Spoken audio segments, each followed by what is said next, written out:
Hello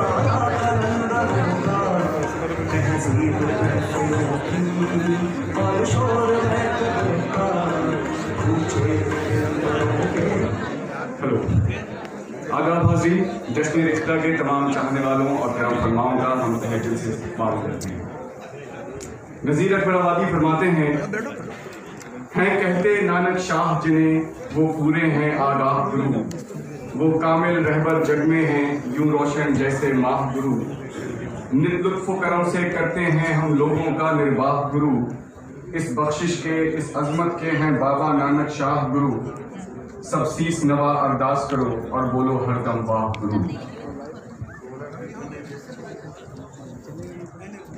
हज़रत गुरु नानक ने मोहब्बत और भाईचारे की रोशनी को आम करने के लिए जिस तरह रहनुमाई की, वो हिंदुस्तान की तारीख का एक रोशन बाब है।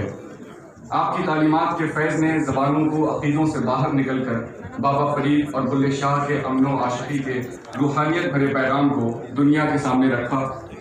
हमारी आज की ये महफिल इन्हीं अजीम हस्तियों के पैगाम को आम करने की एक अदना सी कोशिश का हिस्सा है, जो रेख्ता का नस्बुल-ऐन है। सबसे पहले दरख्वास्त करते हैं हम मोहतरम जसपाल सिंह साहब से। आप पंजाब यूनिवर्सिटी पटियाला के वाइस चांसलर हैं, आपसे गुजारिश करूंगा कि तालियों के दरमियान इस्तकबाल करें। आपको भी मैं आपको दे रहा हूँ, जसपाल सिंह साहब आ जाए। इसके बाद अब हम मोहतरम अख्तरुल वासे साहब से आप जामिया मिलिया इस्लामिया में इस्लामिक स्टडीज़ में प्रोफेसर एमएस हैं, आपसे गुजारिश के तालियों के दरमियान इस्तकबाल करें। मोहतरम अख्तरुल वासे साहब का जाने माने अदीब आफ्ताब अहमद आफाकी साहब तशरीफ लाएं। पाकिस्तान मारूफ शायर नासिर नकवी साहब,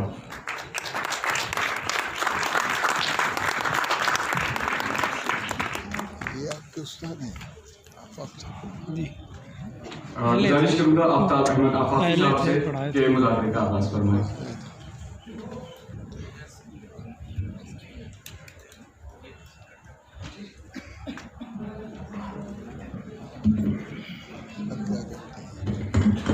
अभी हेड ऑफ डिपार्टमेंट हिंदी, हाँ उर्दू के हैं, अभी रिटायर्ड नहीं हुआ है। मुअज़्ज़ज़ ख़वातीन व हज़रात, इस एक अहम सेशन में आप तमाम ख़वातीन व हज़रात का इस्तक़बाल है। सुनी पड़ी हुई है मुद्दत से दिल की बस्ती, एक नया शिवाला इस देश में बना ले, और दुनिया की तीरथों से ऊंचा हो अपना तीरथ, दामाने आसमां से इसका कलश मिला दे। हर सुबह उठ के गाए मंत्र को मीठे मीठे, सारे पुजारियों को मैं पीत की पिला दे। शक्ति भी शांति भी भक्तों के गीत में है, धरती के वासियों की मुक्ति प्रीत में है।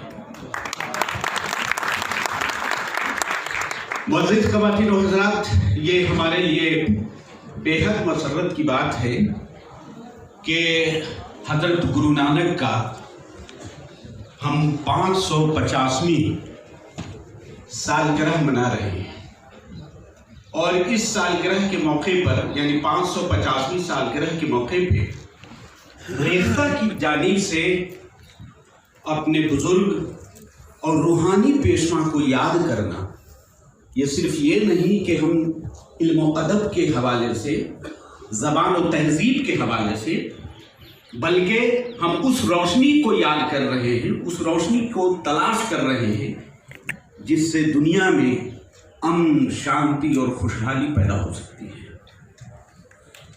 याद रखिए कि दुनिया के जो भी ममालिक हैं वो महज साइंस और टेक्नोलॉजी की बुनियाद पर नहीं जाने जाते। कोई भी मुल्क अजीम इसलिए है, ये देखा जाना चाहिए कि उस मुल्क में जो बड़ी शख्सियतें पैदा हुई, उसने अपने समाज को, अपने मुल्क को, अपनी कौम को और फिर ह्यूमैनिटीज को, पूरी इंसानियत को उसने क्या दिया। हिंदुस्तान में जो चंद शख्सियतें हैं उसमें हजरत ख्वाजा गरीब नवाज का भी नाम अहम है। उसी तरह से हम रूहानी शख्सियत के एतबार से और लिसानियाती नुक्ते नज़र से भी बाबा गुरु नानक को भी याद करते हैं।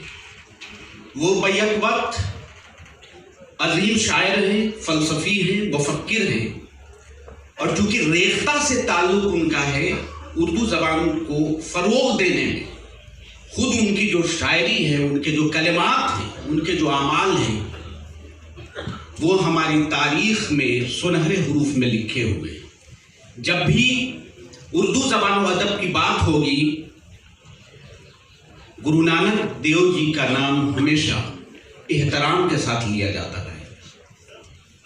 लिसानियाती एतबार से, तहजीबी एतबार से, सियासी एतबार से और बहैसियत समाज सुधारक के रूप में बाबा गुरु नानक की जो कारहाय नुमाया है वो सुनहरे हरूफ में लिखे हुए हैं। एक ऐसा दौर जब जुल्म और ज़्यादती का दौर रहा हो, अफरा तफरी का दौर रहा हो, उस दौर में बाबा ने इंसानियत का पैगाम दिया।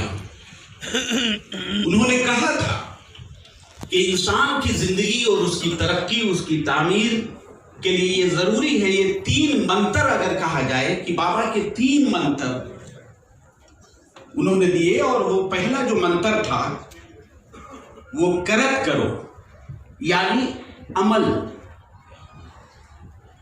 के एतबार से हमारी जो अमली जिंदगी है वो सिर्फ अपनी जात के लिए नहीं होती, बल्कि उनके मुताबिक उन्होंने फरमाया कि करत करो, यानी तुम्हारा जो अमल होना चाहिए वो सिर्फ तुम्हारी जात के लिए नहीं बल्कि दूसरों के लिए भी, यानी इंसान की तरक्की और फलाह बहबूदी का दारोमदार उसके नेक अमाल से है, उसके अच्छे अमाल से।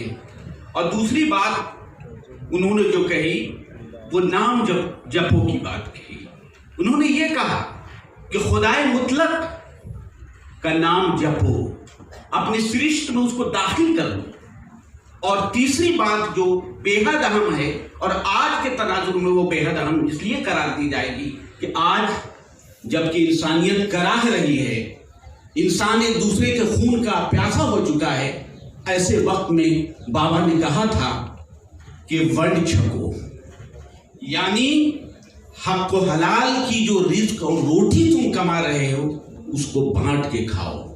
लंगर का जो तस्वुर है दरअसल वही गरीबों को बांट। इसीलिए इकबाल ने कहा था, बराबरी की बात उन्होंने कही थी कि चिश्ती ने जिस ज़मीन में पैगाम हक सुनाया, नानक ने जिस चमन में वहदत का गीत गाया, तातारियों ने जिसको अपना वतन बनाया, जिसने हिजाजियों से दस्ते अरब छोड़ाया, मेरा वतन वही है, मेरा वतन वही है।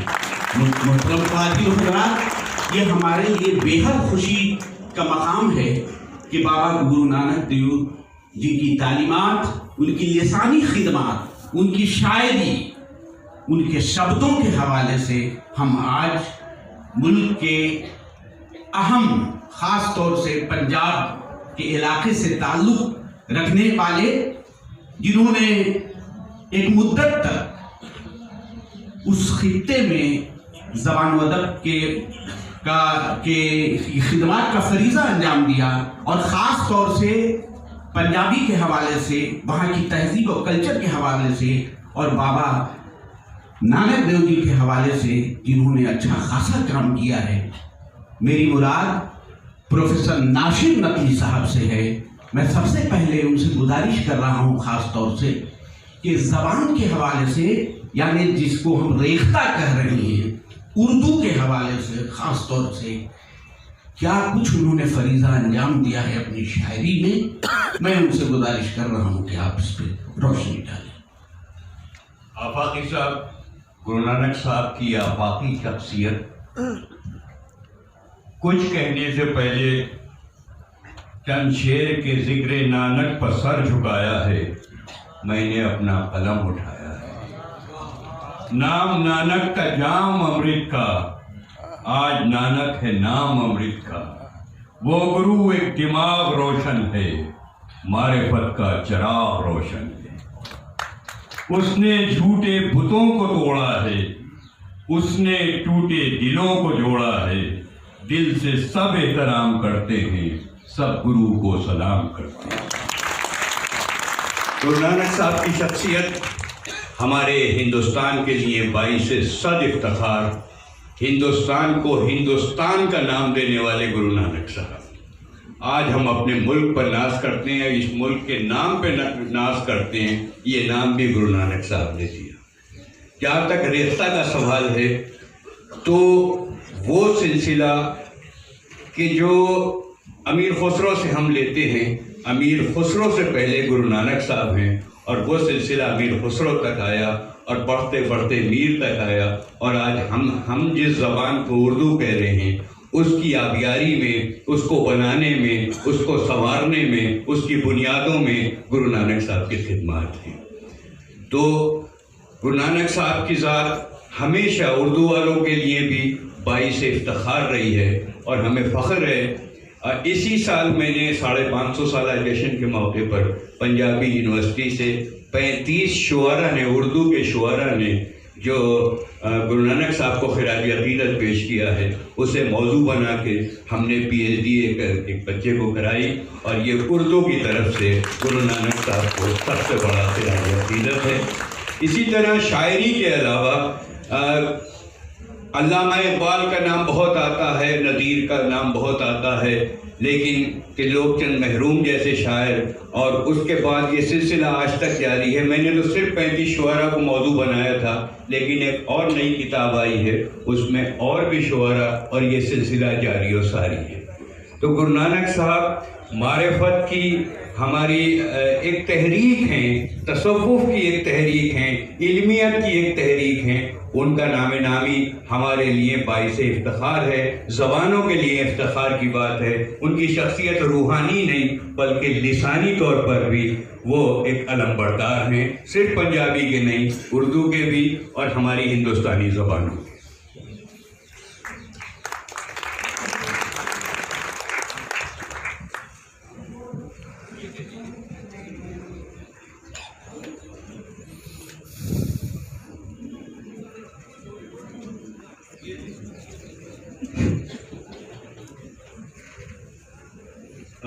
नाशिर नकवी साहब का बहुत बहुत शुक्रिया। जैसा कि सब जानते हैं कि बाबा गुरु नानक की जो हैसियत है वो कई जहतों में बटी हुई है।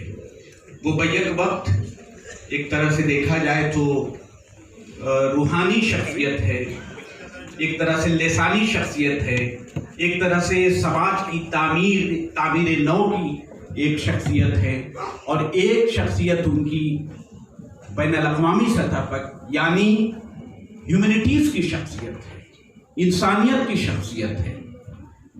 जाहिर सी बात है, ये वो दौर है कि जब भक्ति तहरीक भी उस ज़माने में शबाब पर थी, और ख़ुद हमारे यहाँ बनारस में कबीर इनके कंटेम्पोररी शायर भी रहे हैं, दानिश्वर भी रहे हैं। और जाहिर सी बात है कि गुरु ग्रंथ साहब में जो मुख्तलिफ शुरा के कलाम मिलते हैं, उसमें कबीर के भी कलाम को ख़ास तौर से अहमियत दी जाती रही है। मैं प्रोफेसर जसपाल सिंह साहब जो उस खित्ते में ख़ास तौर से रूहानियत के भी एक तरह से कहा जाए उसके भी पैरोकार हैं, उसको वसअत दे रहे हैं, उसको ज़िंदगी बख्श रहे हैं, और एक तरह से एकता और भाईचारगी की तरफ भी इनका कदम रहा है। मैं गुजारिश कर रहा हूँ कि ख़ास तौर से जो रूहानी सिलसिला है बाबा गुरु नानक जी का, उन पर किन सूफिया इकराम का असर रहा है, मैं उनसे गुजारिश कर रहा हूँ कि इस पर आप रोशनी डालें। सबसे पहले मैं आपको बहुत मुबारक दे रहा हूँ। ऐसा मौका मुझे बहुत कम मिला है इस तरह के माहौल में कुछ कहने का। बाबा नानक का 550 साल प्रकाश पूरी दुनिया में मनाया जा रहा है। हर जगह कोई न कोई समागम हो रहे हैं, सेमिनार हो रहे हैं, कॉन्फ्रेंसेस हो रही हैं। मैं अपनी बात कहाँ से शुरू करूँ, बहुत विद्वान लोग यहाँ बैठे हैं, पर मुझे डेढ़ महीना हुआ मैं दुबई गया था और दुबई में गुरु नानक साहब का 550 साल मनाया जा रहा था। तो मैंने वहाँ कहा कि गुरु ग्रंथ साहब में कई रचनाएं ऐसी हैं, बहुत सी रचनाएं तो ऐसी हैं जो पंजाबी में हैं, और पंजाबी में भी उस पंजाबी, अभी मैंने एक लेख भी लिखा इसके ऊपर, जो पंजाबी आम बोलचाल की भाषा है पंजाब की है, और उसका मैं उदाहरण अभी तो नहीं दे पाऊँगा, पर बाद में बात करूँगा उसके ऊपर। पर जब बाबा नानक मक्का जाते हैं, मदीना जाते हैं, बगदाद जाते हैं, अफ़गानिस्तान जाते हैं, पूरा वहाँ गुरु नानक की यात्रा होती है, उस दौरान एक रचना गुरु नानक देव जी की मुझे याद आती है। मैंने दुबई में सुनाई थी, तो बहुत लोगों ने कहा कि हमें नहीं पता ये ऐसी रचना गुरु नानक देव की ज़ुबान से हो सकती है। गुरु ग्रंथ साहब में वो ये रचना दर्ज है। गुरु नानक कहते हैं यक अर्ज़ गुफ्तम। देखिए, मैं कश्मीर का रहने वाला हूँ, अलीगढ़ से मैंने MA पॉलिटिकल साइंस किया था, पर उर्दू मेरी बहुत अच्छी नहीं है, तो फिर भी मैं जो गुरु ग्रंथ साहब की वाणी है उसको पढ़ता हूँ और कुछ और कोशिश करता हूँ कि उर्दू आ जाए मुझे थोड़ी बहुत। ये रचना जो है मैंने वहाँ सुनाई थी, और गुरु ग्रंथ साहब की में दर्ज है ये यक अर्ज़ गुफ्तम पेश तो दरगोश कुन करता, हका कबीर करीम तू बियाब परवरदिगार, दुनिया मुकाम फ़ानी तहकीक दिलदानी, ममसर मुए अजराइल गिरफ्ते दिल हीच न दानी, जन पिसर पदर बरादरा कसनेस दस्तंगीर, आखिर बेअफ्तम कस न दारद चुन शबद तकबीर, सब रोज गश्तम दरहवा कर देम बदी ख्याल, गाहे न नेकी कार करदम ममे चनी अहवाल। फिर अपने आप को गुरु नानक कहते हैं, अपने आप को बदबख्त हम चो बखील गाफिल बेनज़र बेबाक, नानक बुगोयद जंतुरा तेरे चाकरा पाखाक। अब ये रचना जो है गुरु ग्रंथ साहब में दर्ज है। आप अंदाज़ा लगा सकते हैं कि जब ये रचना उस दौरे में, उस यात्रा में गुरु नानक ने गाई, रबाब मर्दाना बजा रहे हैं, मर्दाने को कहा रबाब छेड़, मैं कुछ गाऊंगा और तू रबाब का साथ दे, और फिर ये रचना गाई। तो आप अंदाज़ा लगा सकते हैं कि गुरु नानक का दायरा, गुरु नानक की सोच, गुरु नानक की राइटिंग, जो उनकी वाणी है, उनका दायरा कितना बड़ा है। मैं कई बार बहुत कुछ पढ़ने की कोशिश करता हूँ। मैं गुरु नानक देव जी की सारी बात को एक समाप्त करने के लिए मेरे हाथ में ये एक दस्तावेज लग गया। इस दस्तावेज का नाम है किसासे हिंद, और उसमें ये इबारत पढ़ के मैं सच जानो कायल हो गया कि इससे खूबसूरत इबारत नहीं गुरु नानक के बारे में लिखी जा सकती। बाबा नानक साहेब हमेशा सयाही में रहते, और सफ़र के पर्दे में मुझे लगता है सारा फ़लसफ़ा और जो गुरु नानक कहना चाहते हैं, जो गुरु नानक के बोल हैं, वो सब कुछ किसी हद तक इसमें उनका इजहार हो गया है। बाबा नानक हमेशा सयाही में रहते और सफ़र के पर्दे में तरके दुनिया करके याद इलाही का लुत्फ़ उठाते, और बुनियाद अकीदे की, ये लाइनें बहुत खूबसूरत हैं, और बुनियाद अकीदे की तौहीद के साथ सुलह कुल पर थी। इसीलिए बातें ऐसी दिलनशीं और खातिर पसंद थीं कि सब सुन सुनकर खुश हो जाते, और हर मज़हब के लोग नज़र अज़मत से देखकर सोहबत को गनीमत समझते।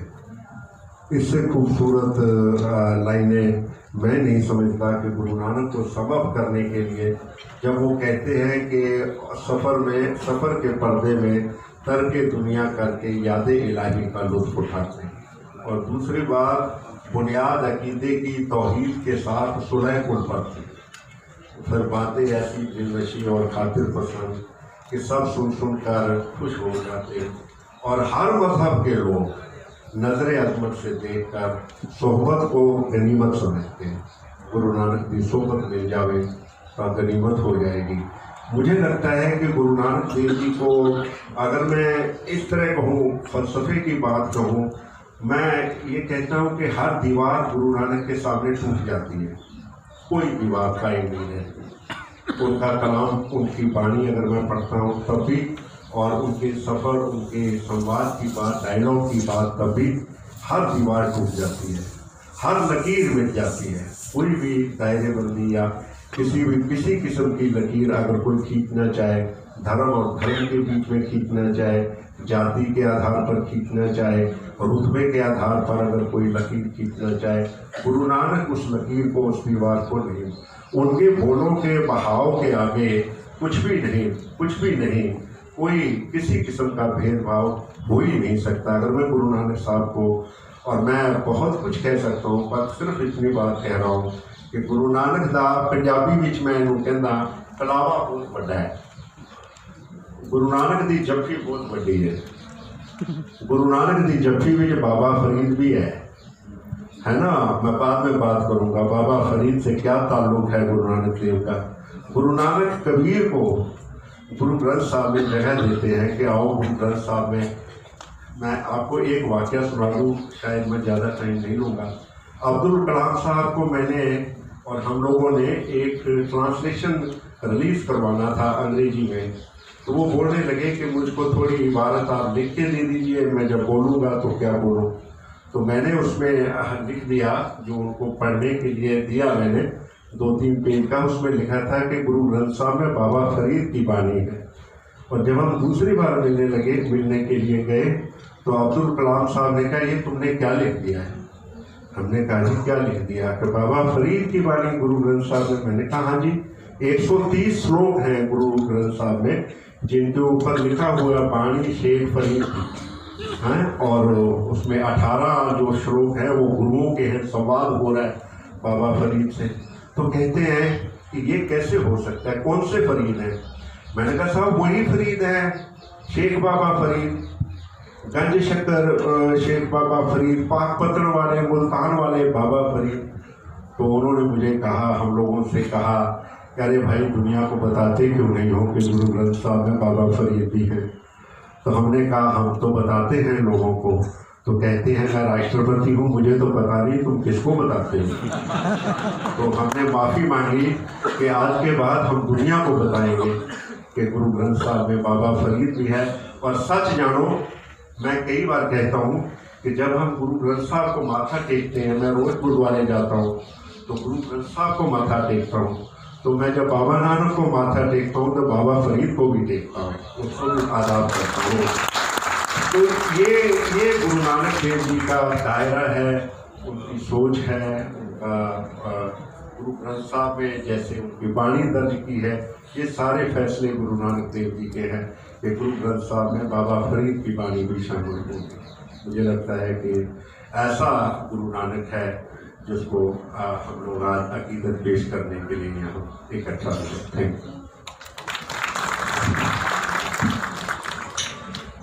जसपाल सिंह ने बहुत ही बुनियादी बातें कही। असल में मज़हब का जो मामला है, मज़हब अगर यूनिवर्सल नहीं है, मज़हब अगर आफाकी नहीं है, मज़हब अगर मुख्तलिफ इलाक़ों के दरमियान खत फासिल करता हो, एक दूसरे को बड़ा और छोटा करार देता हो, रंग और नस्ल का भेदभाव करता हो, वो मज़हब नहीं हो सकता है। हमारे बुज़ुर्गों की अज़मत की निशानी इसी बात में पोशीदा है कि हमारे बुज़ुर्गों ने, हमारे पुरखों ने, हमारे रूहानी पेशवाओं ने कभी भी भेदभाव नहीं किया। वो इंसानियत, वो ह्यूमैनिटीज़, वो समाज, वो मुल्क के फलाह बहबूद के लिए रंग और नस्ल का भेद उन्होंने मिटाया। उन्होंने अमीरी और गरीबी की खलीज को पाटा। उन्होंने मुख्तलिफ धर्मों के दरमियान सामंजस्य स्थापित किया, एक दूसरे को करीब लाया। और यही वजह है कि बाबा के यहाँ अगर बाबा फरीद हैं तो दूसरे तरफ रैदास भी है, तीसरी तरफ कबीर भी है। जाहिर सी बात है कि बड़ा आदमी वही होता है अजीम शख्सियतें वही होती हैं कि वो तमाम जहर को घोल लेती हैं और पी जाती हैं, और जो उगलती हैं वो अमृत होती है। तो बाबा की जो भी बातें हैं दरअसल वो अमृत का उगलते हैं, वो पेश करते हैं, उसे आप जाम कह लीजिए, जो आपके अंदर कुव्वते तहारत को फरोग देगी, इंसानियत को फरोग देगी। समाज में जो वैमनस्यता फैली हुई है, जो एक दूसरे के खून के प्यासे हम हैं, बाबा की जो बानियां हैं, बाबा का जो अमल है, उनके जो आमाल हैं, आप गौर से देखिए, पढ़िए, तो यकीन जानिए कि बाबा आज से 550 साल पहले जितना रेलेवेंट थे, आज के जमाने में कहीं ज्यादा रेलेवेंट हो गए। आज जब इंसानियत तरस रही है, बाबा को याद करते हुए, उनके बानियों को याद करते हुए, हमें एहसास हो रहा है कि हमारे अंदर एक कुव्वत, एक रोशनी, एक प्रकाश प्रफुल्लित हो रही है। मैं जैसा कि मैंने अर्ज किया कि बाबा ने हर जगह, हर महाज पे इंसानियत की बात की, इत्तेफाक की बात की, इत्तेहाद की बात की।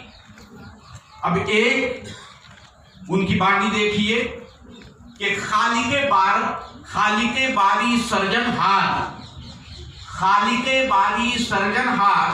वाहिद एक बड़ा करता। अल्लाह जो है, ईश्वर जो है, वो एक है और वही खालिक है, वही इंसान को पैदा करने वाला है, वही बनाया है, सबका खालिक एक ही है। उन्होंने बार बार वहदानियत की बात कही।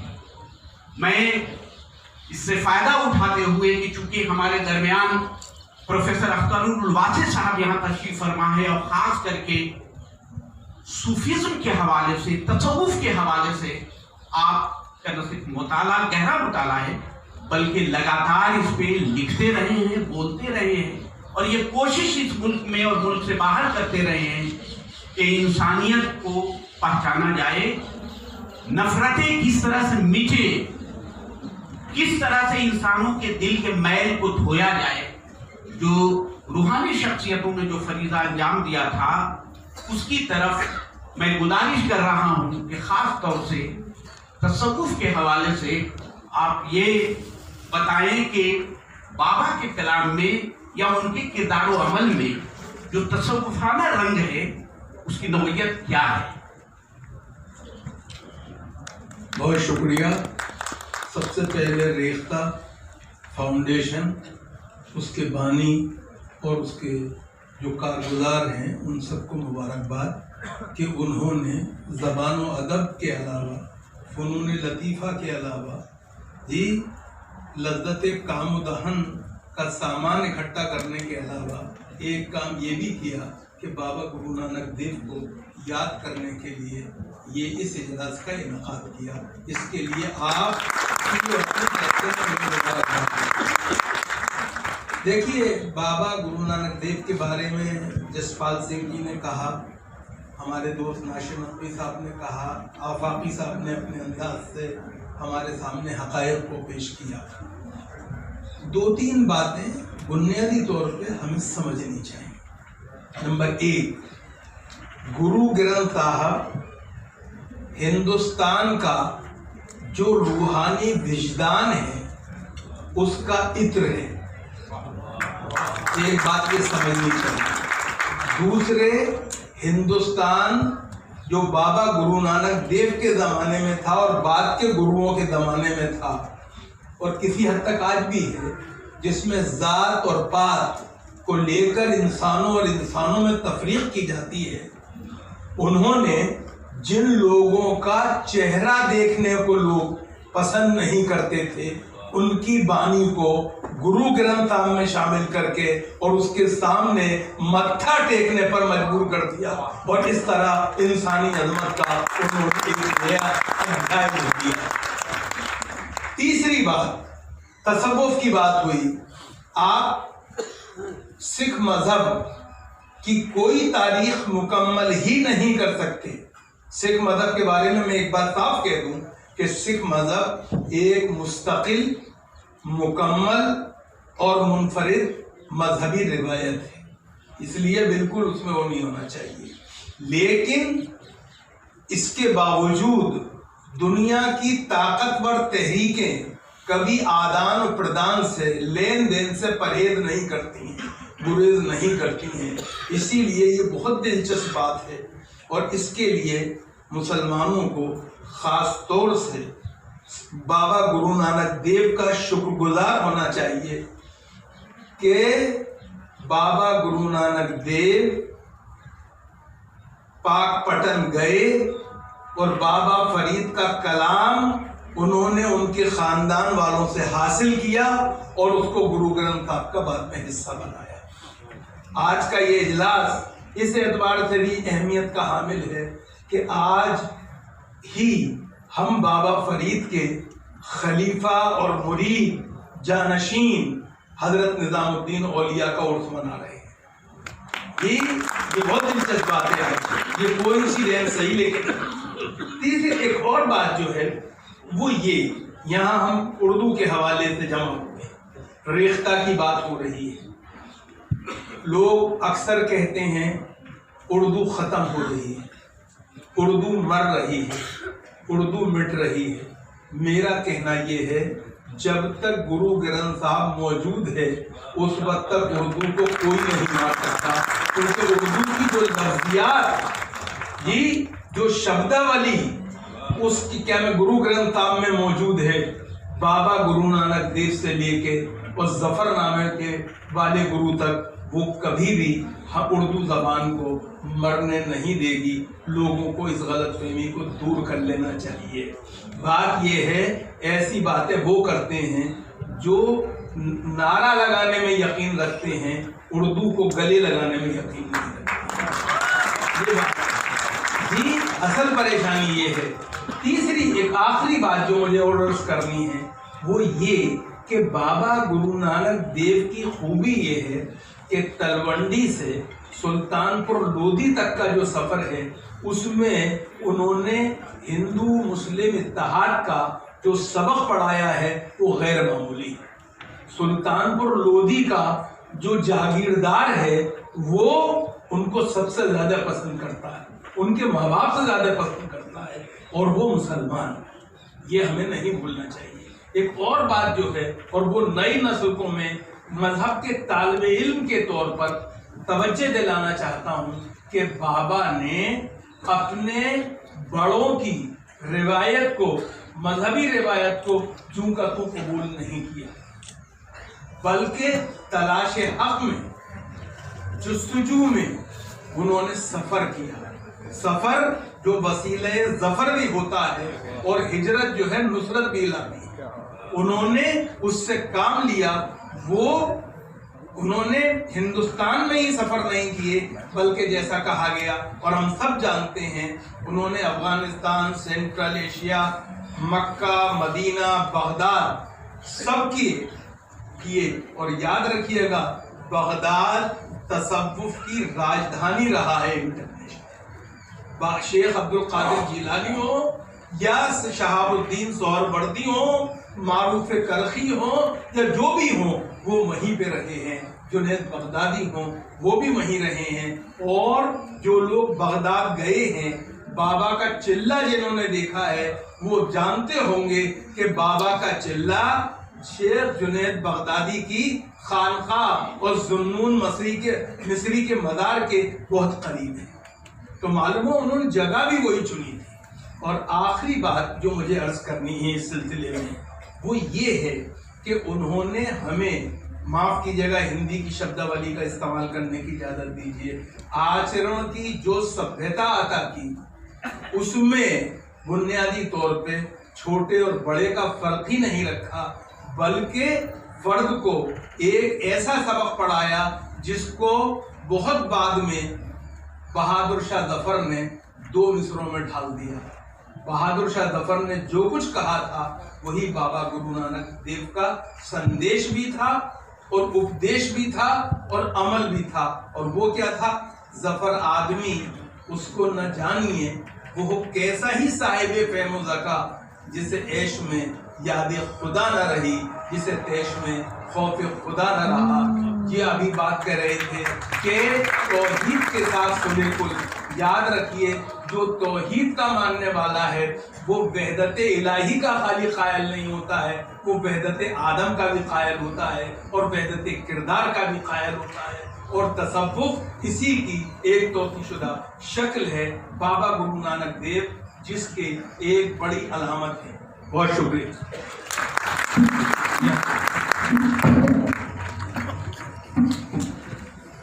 जैसा कि अभी प्रोफेसर अख्तरुल वासी साहब फरमा रहे थे कि बाबा का जो किरदार है, जो अमल है, उनकी जो वाणी है, वो दरअसल इंसानियत की है, इंसानियत के पैगाम का है। वो बराबरी और मसावत और समरसता का है। जाहिर सी बात है कि उर्दू अदब के हवाले से, खास तौर से उर्दू के शुरा और उदबा ने बाबा के हवाले से मुतअद्दिद नज़में लिखी हैं। हमारे अफसाना निगारों ने, हमारे नावल निगारों ने बाबा के हवाले से बहुत सारी बातें लिखी हैं, अपने तख्लीकी इजहार का जरिया भी बनाया है और जगह भी दी है। मैं ख़ास तौर से इकबाल के हवाले से अच्छी तरह जानते हैं कि न सिर्फ इकबाल, तिलकचंद बख्श, महरूम, जगन्नाथ आज़ाद से लेकर के एक लंबी, एक तवील फहरिस्त है कि जो गुरु नानक बाबा के हवाले से नज़में लिखी हैं। मैं एक मरतबा फिर गुजारिश कर रहा हूँ ख़ास तौर से नासिर नकवी साहब से कि इस सिलसिले में उन शोरा और उदबा पर रोशनी आप डालें कि जिन्होंने ख़ास तौर से बाबा गुरु नानक देव जी की तालीमात या उनकी ज़िंदगी को अपने फ़न का हवाला बनाया है। आबादी साहब, सबसे अहम नाम जब हमने 500 साला जश्न मनाया था 1969 में, तो मेरे ही उस्ताद मेहदी नज़मी साहब की एक किताब नज़र नानक आई, जो गुरु नानक साहब की पूरी ज़िंदगी का अहाता करती है। और एक ही बहर में वो नज़्म है जिसका आगाज़ होता है इससे कि आ गया शुभ वर्ष 1469 ईस्वी, पर्दे जुल्मत से निकली मुस्कुराकर जिंदगी, मेहता कालू राय बेदी का मकान रोशन हुआ, फिर तुलुए मेहर मशरिक से जहां रोशन हुआ। बहुत ही खूबसूरत नज़्म है जो वो नज़र नानक वो 1969 में छपी थी, लेकिन इस बार हमने 550 साला मौके पर हरियाणा की उर्दू एकेडमी ने उसको दोबारा शाया किया है। इसके अलावा जो उर्दू नस्र में किताबें आई, बड़ी अहम किताबें हैं। धर्म गुरु नानक देव जी की नज़र में ज्ञानी इबादुल्लाह बहुत बड़ा स्कॉलर है जिन्होंने सिखिज़्म पर बहुत काम किया। दबिस्तान मज़ाहिब व गुरु नानक साहब मोहसिन फ़ानी की किताब बहुत अहम तरीन किताब है। बाबा नानक का मज़हब शेख मोहम्मद यूसुफ की मुख्तसर अहवाल गुरु नानक मुंशी मोहम्मद खलील अंसारी की किताब है। जपजी साहब यानी हमद इलाही मोहम्मद अजमल खां की, और एक किताब तस्करा जनाब बाबा नानक अला रहमा सूफी गुलाम कासिम साहब। ये देखिए कि अला रहमा के साथ उन्होंने उसको लिखा। जैसे अभी प्रोफेसर अख्तरुल वासी साहब ने चिल्ले का जिक्र किया, गुज़िश्ता बरस में भी बगदाद हाजिर हुआ था और वहाँ मैंने उस चिल्ले पर भी हाज़िरी दी। तो हमें फ़ख्र होता है कि गुरु नानक साहब आज जो एक पूरी दुनिया का एक तसव्वुर आया है कि पूरी दुनिया एक गांव है, उस तसव्वुर से अगर आप देखें तो 500 बरस पहले गुरु नानक साहब के सफ़र, पूरी एशिया के सफ़र उन्होंने किए। और इस तरह ज़बान को बनाने में जो गुरु नानक साहब ने काम किया, और जैसे अख्तर भाई जिक्र कर रहे थे कि सिखिज़्म और जब तक गुरु ग्रंथ साहब है उस वक्त तक उर्दू मरेगी नहीं, ये बिल्कुल हकीकत है। क्योंकि मैं पंजाबी यूनिवर्सिटी से वाबस्ता रहा, मैं कहा करता था कि सिखों की तो मजहबी ज़बान उर्दू है, क्योंकि आपकी शनाख्त सरदार, दस्तार, दरबार, साहिब, निशान, खालसा, ये तमाम लफ्ज़ उर्दू के हैं जिनसे आपकी शनाख्त है। इन लफ्ज़ों को अगर आप हटा दीजिए तो आपकी शनाख्त ही खत्म हो जाती है। तो आपको मजहबी जिम्मेदारी है इस ज़ुबान की हिफाजत करना। दूसरी बात ये कि गुरु नानक साहब ने जो उर्दू फारसी के अल्फाज को 3 तरीके से, हम गुरु ग्रंथ साहब में जब देखते हैं तो कुछ लफ्ज़ तो बेआईने ही जो फारसी और अरबी से आए वो बेआईने ही इसी तरह से हैं। मिसाल के तौर पे फतह, निशान, साहिब, हाजिर, खुदा, खुदारा, अमल, अल्लाह, रब, हुक्म, किताब, मदद, मतलब, ये सब रोज़ी, रोज़ा, नमाज, रोज़गार, और फिर कुछ ऐसे हैं कि जिसमें थोड़ा सा इमला बदला है, जैसे दस्तखत को दस्तखत, चादर को चद्दर, बाजार को बाजार, आग को आग, तहसील को तहसील, ऊंचा को उच्चा, इनाम को इनाम, काम को कम। और अब देखिए अर्जदाश कितना खूबसूरत लफ्ज़ है फारसी का, लेकिन इस सिखों में इबादत का नाम है अरदास। अरदास अर्जदाश से बना है। इस तरह से लफ्ज़ों को इन्होंने बदला और राह रास को राह रास, वाहिद गुरु, वाहे गुरु, वाहे गुरु ये एक शनाख्त है वाहिद गुरु का, ये मुखफ़्फ़फ़ है। और पुरसलात, ये पुरसलात पुरसरात है। हाजिर हुजूर, हाजिर हुजूर को कहा गया, खालिस को खालस, खालसा। और एक बड़ी खूबसूरत बात ये कि पंजाबी में ज़ेर नहीं होता। मिसाल के तौर पर मेरा नाम नाशिर है तो नाशर कहेंगे, तो इनके यहाँ चूँकि मुअन्नस नहीं है तो ये देर होना नहीं जानते।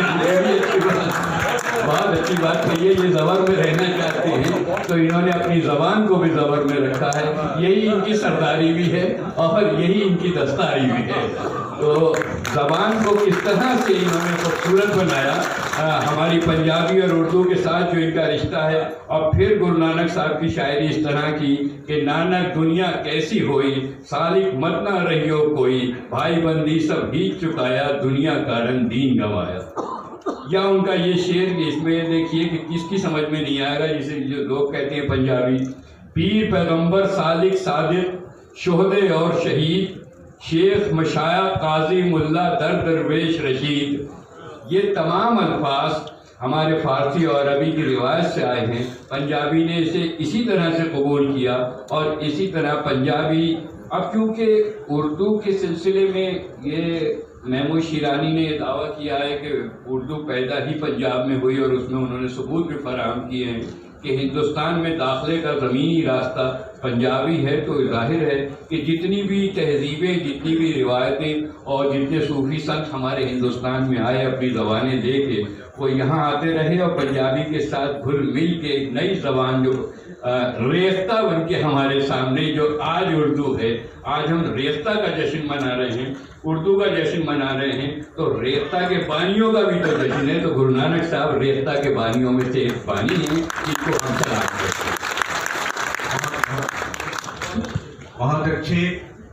मैं ये अर्ज करता चलूँ, चूँकि जैसा कि नासिर नकवी साहब ने फरमाया कि उर्दू एक तरह से देखा जाए तो गुरु ग्रंथ साहब में उर्दू की जो चीज़ें मौजूद हैं, जो अशार मौजूद हैं, मैं आपसे ये अर्ज कर दूँ, ख़ास तौर से हमारी नई नस्ल यहाँ पे बैठी हुई है और बजा तौर पर ये दावा उर्दू कर सकती है कि उर्दू ने न सिर्फ ये कि गुरु नानक देव जी के बारे में अशार के हवाले से, नज़मों के हवाले से, किताबों के हवाले से अभी फरमा रहे थे, मैं नई नस्ल को ये बताना चाह रहा हूँ, ख़ास तौर से जो उर्दू की रिवायत से वाकिफ़ियत नहीं रखते, कि सिर्फ गुरु ग्रंथ साहब के हवाले से नहीं, बल्कि हिंदू मैथोलॉजी के हवाले से, हिंदू खास तौर से हिंदू धर्म की जो मुकद्दस किताबें, सिर्फ मैं बात करूं तो रामायण के अगर जो तर्जुमे हैं, सिर्फ रामायण का जिक्र अगर मैं करूं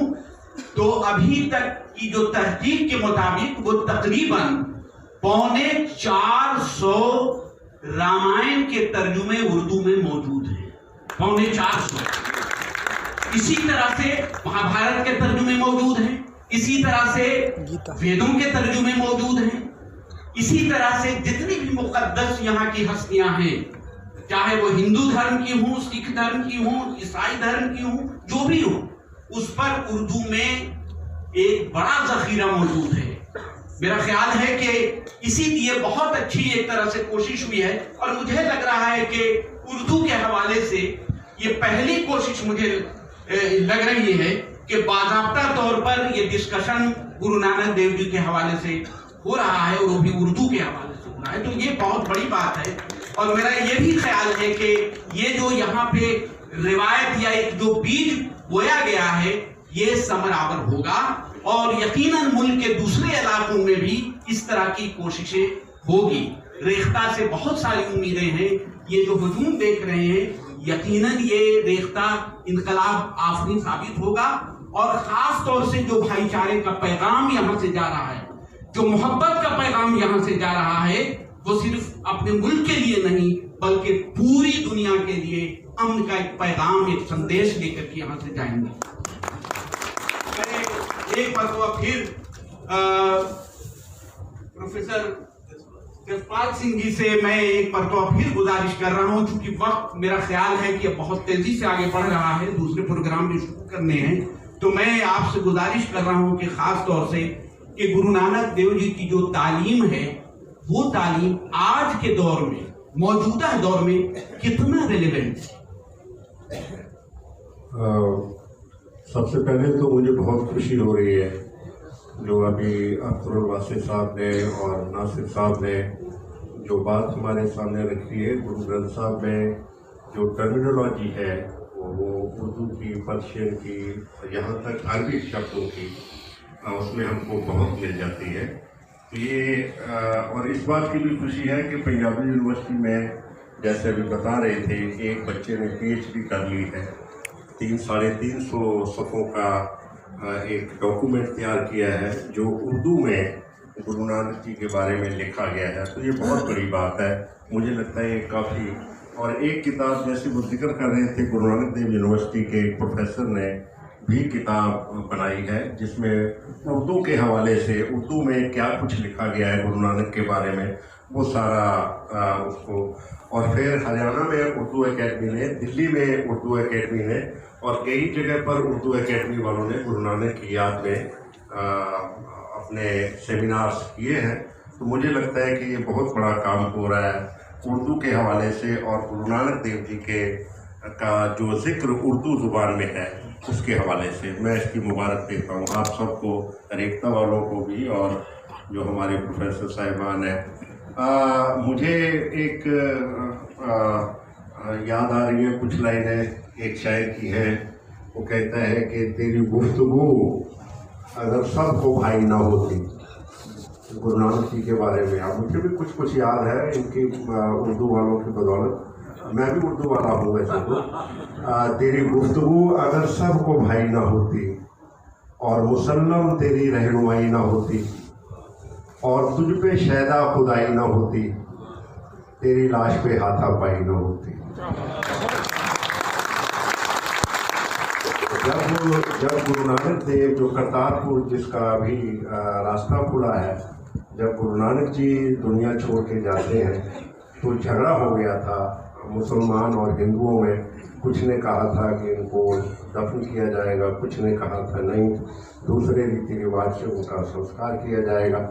तो शायर कहता है कि तेरी गुफ्तगू अगर सबको भाई ना होती, मुसल्लम तेरी रहनुमाई ना होती और तुझ पे शायदा खुदाई ना होती, तेरी लाश पे हाथापाई ना होती। ना हिंदू जलाने पे असरार करते, ना मुस्लिम पे दफन तकरार करते, है अपने बेगाने का मकबूल नानक, नहीं जिसमें कांटा है वो फूल नानक, नहीं जिसमें कांटा है वो फूल। अब मैं कई बार सोचता हूँ कि उर्दू वालों ने सचमुच कंट्रीब्यूट किया है गुरु नानक जी की ज़िंदगी को। मैं एक बात बाबा फरीद के हवाले से और कहनी चाहूँगा, और उससे पहले जो मुझे आपने हुक्म किया है उस हवाले से। देखिए, मैं गुरु नानक साहब की जो तरबियत है, जो कुछ गुरु नानक देव जी ने हमें सिखाया है और जो गुरु ग्रंथ साहब और उनकी बाणी हमें सिखाती है, अगर मैं उसको दो नुक्तों में कहना चाहूँ, दो बहुत बड़े पॉइंट्स हैं। पहला ये है कि Guru Nanak Dev oneness of God के जो है वो उनका सिद्धांत बहुत क्लैरिटी से गुरु ग्रंथ साहब में और उनकी बाणी में उसको तफसील से बताया गया है। वननेस ऑफ गॉड की बात, तौहीद की बात, वहदत की बात है और रब एक है, ये बात जो है हमको बार बार गुरु नानक देव जी समझाते हैं। पहला सिद्धांत जो गुरु नानक देव जी का मुझे लगता है वो यही है कि रब एक है, गॉड जेड़ा है वननेस ऑफ गॉड। और मुझे बहुत ज़्यादा कुछ कहने की ज़रूरत नहीं है, सिर्फ एक बात कहना चाहता हूँ कि जो गुरु ग्रंथ साहब का मूल मंत्र है, जिसको मैं कई बार कह सकता हूँ, कह देता हूँ, opening statement of Guru Granth साहब। गुरु ग्रंथ साहब शुरू कहाँ से होता है? वो होता है एक ओंकार, और एक भी डिजिट में है, ध्यान रखिए, डिजिट में एक ओंकार। ये ओपनिंग स्टेटमेंट है जो गुरु ग्रंथ साहब के जहाँ से शुरू होता है। एक ओंकार सतनाम कर्ता पुरख निर्भव निर्वैर अकाल मूर्त अजूनी सैभंग गुरु प्रसाद।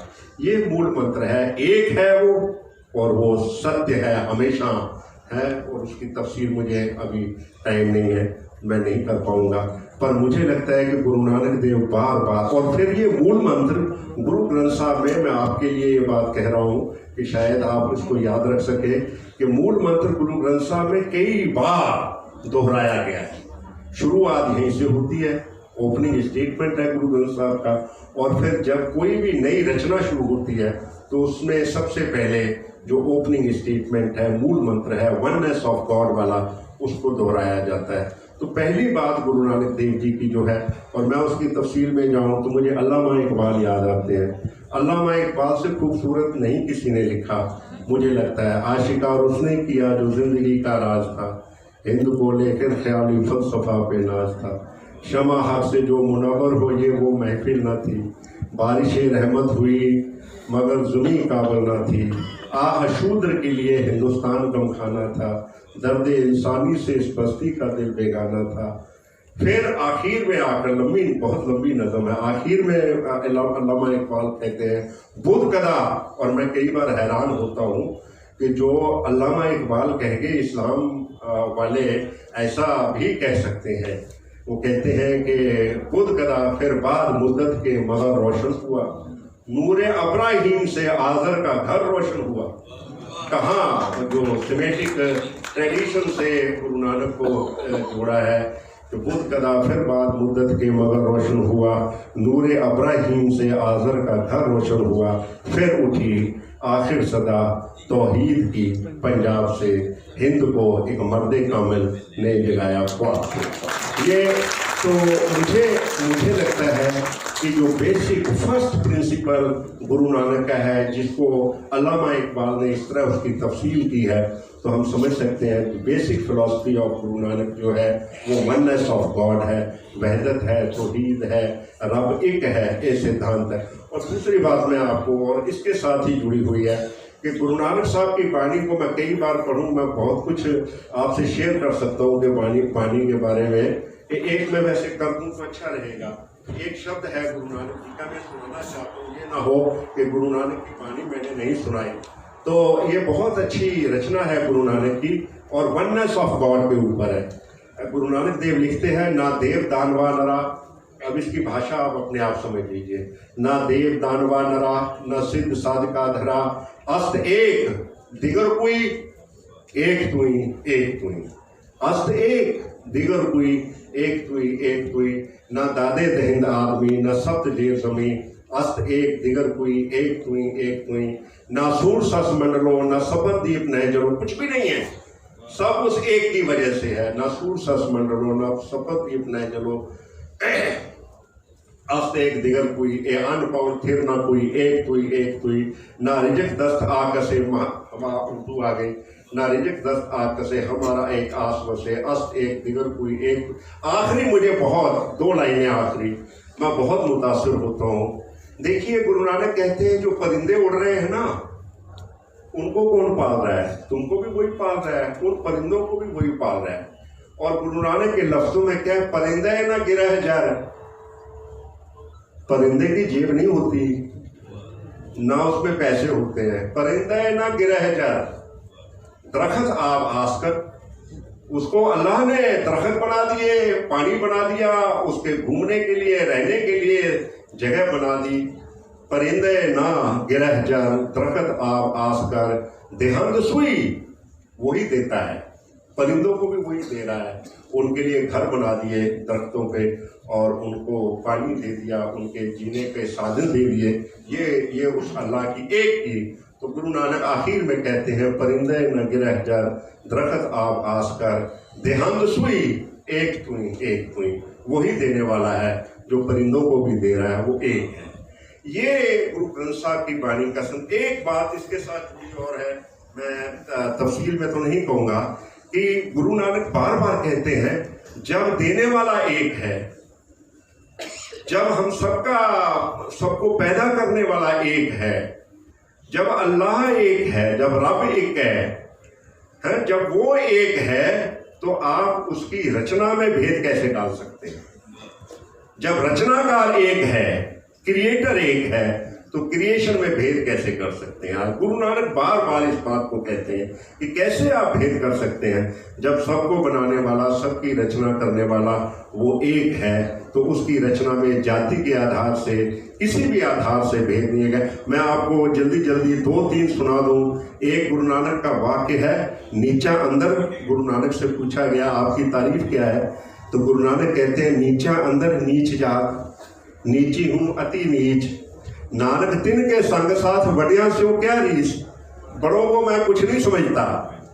नीचा अंदर नीच जात, नीची हूँ अत नीच, नानक तिन के संग साथ वडिया से क्या रीस। फिर एक गुरु नानक की बात और कह के मैं अपनी बात खत्म करूंगा। गुरु नानक समाज राज के बारे में भी बोलते हैं। वो कहते हैं जे रत लगे कपड़े, अगर कुर्ते पर शर्ट पर एक छींट पड़ जाए खून की तो उसको फेंक दिया जाता है कि भाई ये पलीत हो गया, गंदा हो गया, ये पहनने लायक नहीं, क्योंकि खून की एक छींट पड़ गई है। गुरु नानक के 2 लाइनें हैं, जे रत लगे कपड़े जामा होए पलीत, ते जो रत पीवे मानसा तिन क्यों निर्मल चीत। जो लोगों का खून पी जाते हैं शोषण करके।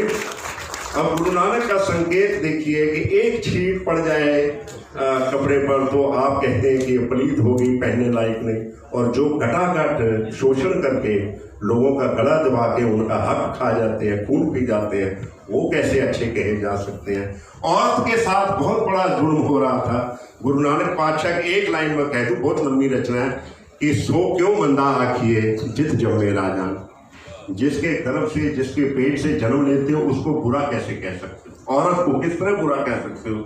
जिसके उधर से राजा, महाराजा, मौलवी, बड़े बड़े लोगों का जन्म होता है, कैसे आप? तो मुझे लगता है कि गुरु नानक देव जी की वाणी आज, जैसे कह रहे थे फाकी साहब भी, कि आज जो स्थिति है इस दौरे तरक्की के, मेरे को भी उर्दू आती है, इस दौरे तरक्की के अंदाज निराले हैं, जहनों में अंधेरे हैं और सड़कों पे उजाले हैं। तो मुझे लगता है कि आज की जो स्थिति है, उस स्थिति में गुरु नानक का जो आपसी सद्भाव का संदेश है, जो जाति व्यवस्था के खिलाफ गुरु नानक बोलते हैं, जो स्त्री के साथ किसी किस्म का भेदभाव हो उसके खिलाफ बोलते हैं, जो किसी भी रुतबे के कारण कोई अपने आप को बड़ा मानता है, गुरु नानक उसको बड़ा नहीं मानते। बहुत कुछ और कहा जा सकता है। आज उनके संदेश की मैं एक बात बहुत ज़रूरी कहनी चाहता हूँ, शायद मैं फिर कभी ना कह पाऊँ, आपसे पता नहीं बुलाओगे कि नहीं। देखिए, ये बात बहुत अहम है, इसलिए मैं कहना चाहता हूँ। बाबा फरीद जो है वो 1173 ईस्वी में उनका जन्म हुआ था, 12वीं शताब्दी में। गुरु नानक 15वीं शताब्दी में आए हैं। अब गुरु नानक जो है पाकपतन जाते हैं, मुल्तान जाते हैं। शेख अब्राहिम उस वक़्त उनकी गद्दी पर थे, गद्दी नशीन थे। तो शेख अब्राहिम से मिलते हैं, बड़ी लंबी कहानी है कैसे मुलाकात होती है। और फिर शाम को बैठ जाते हैं, जो हमको हमारी रिवायती लिखतों में मिलता है। तो वहाँ शेख अब्राहिम कहता है कि गुरु नानक कुछ सुनाइए। तो गुरु नानक फिर मर्दाना को कहते हैं रबाब बजा, है रबाब बजाई मर्दाना ने। और फिर देखिए जो वाणी है, मुझे लगता है वो रबाब की सुरों के साथ आई है। अब ये रिश्ता भी देखने वाला है, म्यूजिक के साथ, रबाब के साथ, कि मर्दाने को कहा। और मर्दाना मुसलमान है, गुरु नानक के साथ सारी जिंदगी, आखिरी श्वास तक मर्दाना जो है वो उसने निभाया है अपना साथ, अपनी रबाब का साथ। तो जब वो सुनता है कलाम शेख अब्राहिम और उसके साथी, तो उसके बाद 3-4 दिन कुछ दिन बाबा नानक वहाँ रहते हैं। 2 बार गुरु नानक गए हैं, पाकपतन हमारी राइटिंग से बताती हैं। तो आखिर में अब्राहिम बहुत मुतासर होता है और गुरु नानक जाने लगते हैं, तो कहता है, उसने भी, अब्राहिम ने भी कुछ सुनाया और वो बाबा फरीद के श्लोक थे, बाबा फरीद की रचनाएं थी।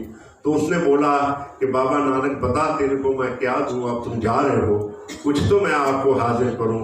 तो उन्होंने कहा कि जो तेरे पास बाबा फरीद का कलाम है वो मुझे दे दो। और फिर वो कलाम गुरु नानक के पास आ गया। पर याद रखिए, गुरु नानक 15वीं सदी में है और कलाम 12वीं सदी का है। और मैं सिर्फ एक नुक्ता जो मैं शायद पहले मैंने कभी शेयर ना किया हो, जब गुरु नानक देव के पास वाणी आ जाती है तो 3 सदियां बीत चुकी होती हैं। 3 सदियों के बाद वाणी उनके पास आती है और जब गुरु ग्रंथ साहब में उसको लिखा जाता है तो याद रखिए उसमें कुछ श्लोक गुरु नानक के हैं जो बाबा फरीद की वाणी है और उनके ऊपर लिखा हुआ है कि ये श्लोक गुरु नानक का है। 130 में से 112 श्लोक बाबा फरीद के हैं। 18 श्लोक जो है वो गुरु साहिबान के हैं और गुरु नानक के उसमें श्लोक हैं। गुरु नानक क्या करते हैं कि बाबा फरीद का एक श्लोक उठा लेते हैं और फिर उससे अगला श्लोक अपना लिख देते हैं। और आप अगर देखेंगे लैंग्वेज से, आप उर्दू की बात कर रहे हैं, मैं आपको एक चीज़ बताऊं कि सबसे बड़ा शायर जो बुनियादी तौर पर जिसने पंजाबी शायरी को जन्म दिया, उसको बढ़ाया, वो बाबा फरीद है। हम बाबा फरीद को पंजाबी का सबसे बड़ा शायर मानते हैं और बाबा फरीद की पंजाबी का मुकाबला कोई नहीं कर सकता, मैं सच बताऊं आपको। तो बाबा फरीद के श्लोकों के साथ ये शायद पहली बार हुआ हो कि हम संवाद करते हैं, कोई हमारे सामने बैठा हो, पर यहाँ संवाद उस व्यक्ति से नहीं हो रहा, उसकी वाणी से हो रहा है। उसकी जो शायरी है, उसका जो कलाम है, उससे हो रहा है। मैं आपको 2 सुना देता हूँ तो आप तो उसमें देखिए। एक श्लोक बाबा फरीद का है और पंजाबी है, गुड़ पंजाबी है, उर्दू है ही नहीं, इसमें क्या करें। तो वो कहते हैं, पहले पैरे फुलड़ा फल भी पच्छा रात, जो जागन लहन सो साईं कनोदा। बाबा फरीद से ज्यादा किसी ने कठिन तपस्या नहीं की, बहुत ज्यादा उस अल्लाह को प्यार किया, बहुत कुछ किया बाबा फरीद ने। तो यहाँ उनका ये वाला जो रचना है, पहले पैरे, अब ये बोल रहे हैं कि जो पहले पैरे जागता है वो फूल है, जो पिछले पहरे जागता है वो फल हो जाता है, और जिसको उस अल्लाह से दात लेनी है वो उसी को मिलेगी। जो जागन लहन सो, जो जागते हैं उन्हीं को अल्लाह दात देता है। ये बाबा फरीद का। अगला श्लोक गुरु नानक का है और उसमें नंबर है, ये 112 नंबर है, वो 113 नंबर है।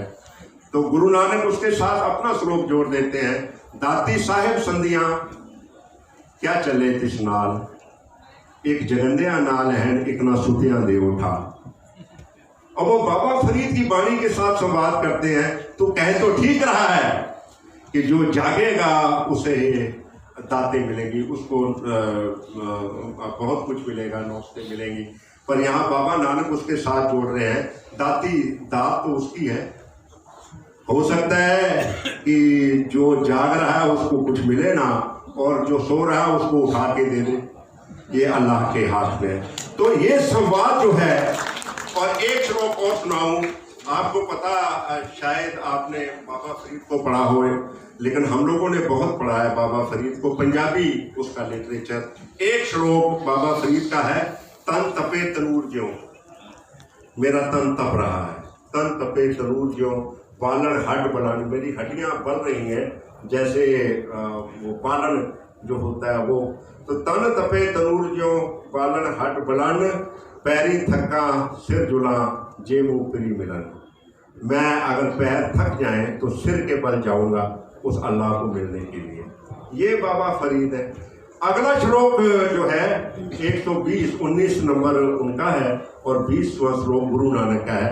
अब इसमें बाबा नानक अपना नाम भी लिखते हैं, जैसे शायद ऊपर फरीद लिखा हुआ है, नीचे वो कहते हैं, तन ना तपाए तनूर ज्यों। बाबा फरीद को कह रहे हैं, क्यों तन को तपा रहा है बाबा फरीद, तन ना तपाए तनूर ज्यों, बालन हड ना बाल, सिर पैरी क्या फेड़िया, सिर और पैर की क्यों बात कर रहे हो बाबा फरीद, अंदर फिरी संभाल। अपने अंदर उस अल्लाह को रख। क्यों इतनी सख्त भक्ति? मुझे लगता है कि इतना बड़ा संवाद है। इस संवाद से हमको एक तरफ आप भक्ति करेंगे, आप उस अल्लाह को याद करेंगे, सुबह उठेंगे, पर साथ के साथ ये ना हो कि मैं तो रोज सुबह उठता हूँ, अब अल्लाह देख कुछ मेरे को, ऐसा ना हो जाए। तो कहते हैं कि उसकी मर्जी है कि वो कई बार तो जो सो रहा होता है उसको उठा।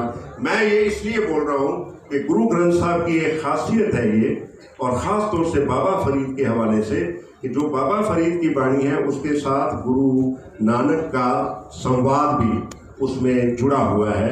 130 में से 112 श्लोक जो है वो बाबा फरीद के हैं और 18 श्लोक जो है वो गुरुओं के हैं, जो संवाद उन्होंने बाबा फरीद से।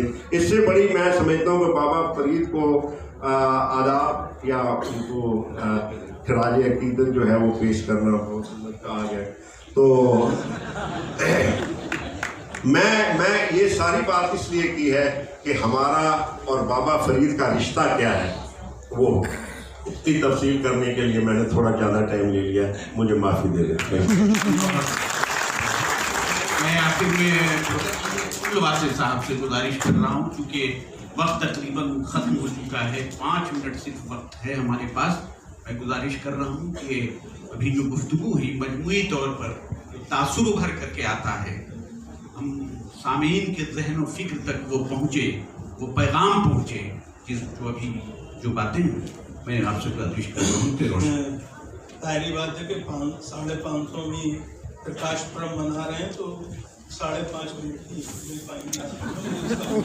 इत्मीनान से बैठिए। नंबर 1, बाबा गुरु नानक देव ने जो अभी जसपाल जी बता रहे थे, आज से 550 साल पहले इस बात को हमें बताया कि कौमें और समाज मुजादले के सहारे और मुनाजरे के सहारे आगे नहीं बढ़ते, मुकालमे के सहारे आगे बढ़ते।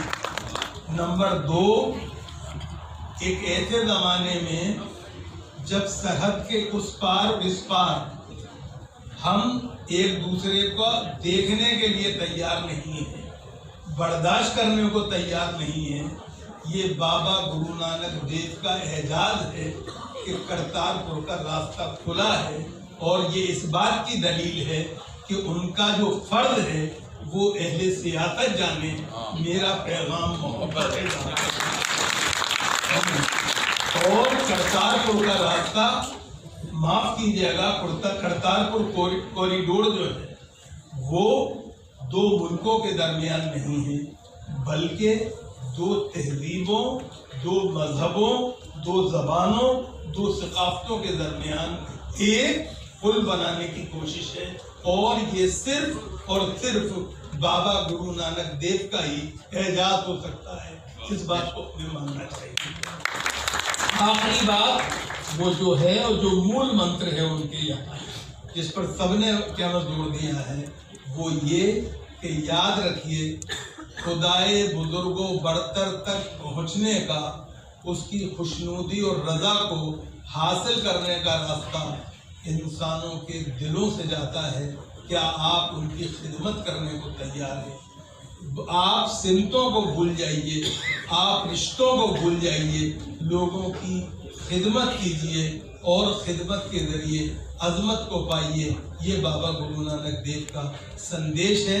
मैं एक दफ़ा फिर जो पैनलिस्ट हैं इनको की तरफ से और आपकी तरफ से रेख्ता फाउंडेशन वालों का फिर शुक्रिया अदा करता हूँ। और मैं समझता हूँ कि जब हम उर्दू का जश्न मनाएं तो वो लोग जो उर्दू ज़बान में रूहानियत के, मुसावात के, इंसान दोस्ती के तय कर रहे हैं, उनके लिए भी इसी तरह से एक सेशन हर दफ़े रखें। मैं समझता हूँ ये बड़ी खिदमत होगी, और इसलिए होगी कि हिंदुस्तान दुनिया में अपनी जगह जो बनाएगा वो बनाएगा, 2020 में बनाए, 2025 में बनाए, लेकिन हिंदुस्तान की असल अजमत जो है वो इस तौर पे होगी कि वो दुनिया में आध्यात्म जो है, रूहानियत जो है, खुदा परस्ती जो है, उसकी राजधानी बन के उभरे और यहाँ दुनिया के लिए नमूना बन जाए।